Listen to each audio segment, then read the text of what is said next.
Bonjour à toutes et tous, correction de l'exercice CGC 105. On parle du chlorure de césium qui cristallise de la façon suivante. Donc on a les ions chlorure qui occupent les sommets du maille cubique. Et on a un ion césium au centre du cube. Donc on va essayer de représenter ça au fur et à mesure. Donc on a une maille cubique. Comme ça. Hop, hop, hop. Hop. Et on vous dit que les ions césium, je vais les mettre en bleu, tiens, occupent les sommets du cube. Donc il y en a 8. Hop, hop, hop et hop. Il y en a un au centre du cube, c'est-à-dire ici.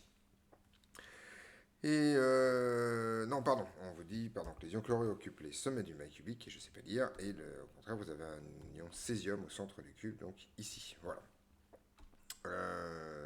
Très bien. Et on vous donne R qui vaut ça. Donc R ça correspond probablement aux ions césium, et R- aux ions chlorure. Alors les ions césium, moi je connais pas bien, mais par contre les ions chlorure je connais, c'est Cl-. Donc on va essayer de comprendre ce que c'est, mais vu qu'on vous parle de CSCl, c'est probablement CS+, pour qu'il y ait autant de césium que de chlorure, vu la formule brute qui est donnée ici. Donc on va répondre donc aux diverses questions de la question 1, donc représenter la maille c'est fait. Donner sa population, alors donner sa population c'est une question plus ou moins piège, parce qu'en fait ça ne veut pas dire grand chose, c'est soit on a la population des ions césium, la population des ions chlorure, ou la population directement en chlorure de césium, on va faire les trois. Donc déjà, on va compter le nombre d'ions césium. Et bien ça, c'est pas très compliqué. Les ions césium, il y en a un au centre du cube, donc il compte pour un. Voilà. Donc on a un atome par maille, ici. Les nombres d'ions chlorure, donc c'est CS- et CS+, on peut mettre les charges quand même. C'est facile, il y en a 8 au sommet qui comptent pour un huitième. Et donc, un peu comme prévu, il y a aussi un atome par maille. On devrait dire un ion par maille plus exactement. Donc, vous avez autant d'ion chlorure que d'ion césium, ce qui confirme la formule brute qu'il y a ici. Donc ça, c'est plutôt sympathique. Et ça vous donne donc une molécule de CSCl par maille, si on veut l'écrire comme ça.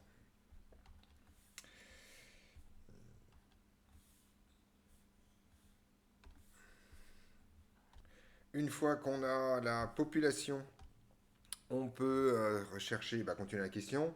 On vous demande la condition de contact. Alors ça, c'est pas très compliqué. Alors dans un cristal, c'est un cristal ionique, donc puisqu'il est constitué d'ions. Donc le contact se fait forcément entre les anions et les cations. Donc il suffit de prendre un cation, par exemple, CS+, et de regarder quel est l'anion le plus proche, ce qui revient au même de prendre un anion et de regarder quel est le cation le plus proche. Ici, il est littéralement évident que le contact se fait entre le césium du centre et les chlorures au sommet. Donc, une fois qu'on a compris ça, c'est pas extrêmement compliqué. Il suffit d'écrire tout simplement que la somme des deux rayons, à savoir R+, plus R-, il manque un plus là quand même, est égale tout simplement à la distance entre les centres, c'est-à-dire A multiplié par racine de 3 sur 2, c'est-à-dire la longueur d'une demi-grande diagonale. Voilà la condition de contact. La condition de non-contact anionique, alors je rappelle ce que j'ai dit ce qu'on a dit en cours. Les ions de même charge n'ont pas le droit de se toucher. C'est bien sûr tout aussi vrai des anions que des cations, mais les anions sont de manière extrêmement générale beaucoup plus gros que les cations. Et donc en gros, on ne s'intéresse jamais à la condition de non-contact cationique, mais uniquement à la condition de non-contact anionique. Autrement dit, ce qu'il faut faire, ou ce qu'il faut écrire, c'est que ces deux anions-là, qui sont les deux anions les plus proches, n'ont pas le droit de se toucher. Autrement dit, il faut impérativement que 2R- soit strictement inférieur à petit a. Et ensuite, on cherche la coordinance pour chaque type d'ion. Donc, en gros, on a une coordinance différente pour chacun des ions. Ici, en l'occurrence, comme il y a la même population, on doit retrouver la même. Alors, le truc relativement simple, c'est le césium qui est au centre. On se rend compte qu'il a 8 plus proches voisins qui sont les 8 atomes les 8 ions chlorure qui sont au sommet. Donc, si je fais la coordinance, alors la coordinance pour le césium, c'est donc 8. Voilà. Et la coordinance pour les ions chlorure, c'est a priori 8, mais on va essayer de compter. Alors en fait, c'est pas simple à voir, mais on va faire un petit dessin. Si je prends par exemple cet ion chlorure-là, donc bien entendu, j'ai celui-là qui est plus proche voisin. Mais en fait, il faut bien se rendre compte que cet ion chlorure appartient à 8 mailles différentes et que dans ces 8 mailles différentes, vous avez un ion césium au centre de chacune de ces mailles et qui est exactement à la même distance que l'atome ici. Et donc, grosso modo, vous avez bien 8 plus proches voisins des ions chlorure en ion césium. Donc, vous avez aussi la coordinance des cations Cs+, c'est 8, la coordinance des ions Cl-, c'est 8 également. On vous demande enfin de calculer la masse volumique du chlorure de césium.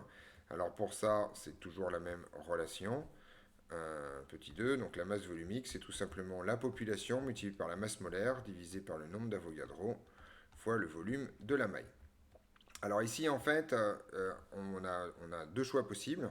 Soit on dit, on va écrire les deux pour voir, soit on dit que c'est 8 fois la masse molaire, pas 8 fois, pardon, c'est une fois, il y a un atome par maille. Donc soit vous dites que c'est la masse molaire des ions Cs+, plus la masse molaire des ions chlorure, et le tout divisé par ça.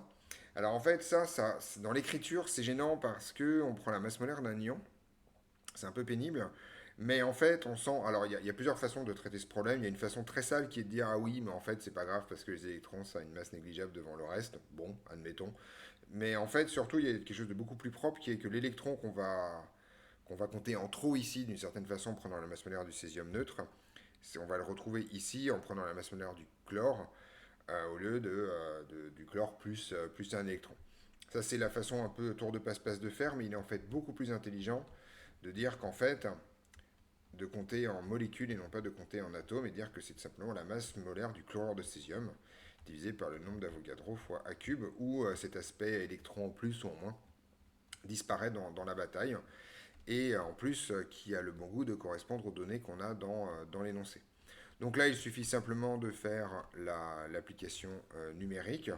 Donc le chlore de césium, c'est bon, c'est peut-être comme du sel ou quelque chose comme ça. Probablement, ça doit couler dans l'eau, mais ça, je ne suis pas sûr. Mais probablement, ça coule. Donc on s'attend à trouver une masse volumique d'un peu plus grande que 1000 kg par mètre cube. Donc si on met des chiffres dessus, ça fait donc 168,36. Je vais le mettre en kilogrammes. 10 puissance moins 3 kg mol moins 1. Ça, c'est pour la masse molaire. Le nombre d'Avogadro, c'est toujours 6,02 10 puissance 23 mol moins 1. Et A cube, là je vais le mettre en mètres. Alors en fait, on n'a pas A cube, mais on n'a pas A. Alors ça c'est un peu la bêtise. Donc A en fait, c'est tout simplement 2 sur racine de 3. Je suis allé un peu trop vite, c'est pas grave. C'est 2 sur racine de 3 multiplié par R plus R moins. Et R plus R moins, donc R plus c'est 174 plus 181. Ça c'est en picomètre, donc 10 puissance moins 12 mètres, et le tout au cube. Voilà, une fois qu'on a écrit ça, on va pouvoir faire l'application numérique beaucoup plus proprement à l'aide, bien entendu, d'une calculatrice. Donc là, on est parti, hein, c'est pas très long, donc 168,36, 10-3, sur 6,02 exposant 23, multiplié par 2 sur racine de 3, multiplié par, alors on est parti, 174 plus 181, exposant moins 11, le tout au cube. Il manque 2-3 parenthèses, mais on va s'en sortir. Hop, hop. Le tout au cube. Et c'est parti. Et j'ai dû me tromper quelque part. Distance moins 12. Pas distance moins 11. Voilà, j'ai tapé distance moins 11, distance moins 12 parce que je sais pas m'écrire. Voilà. Donc là, petite remarque au passage. J'explique un peu.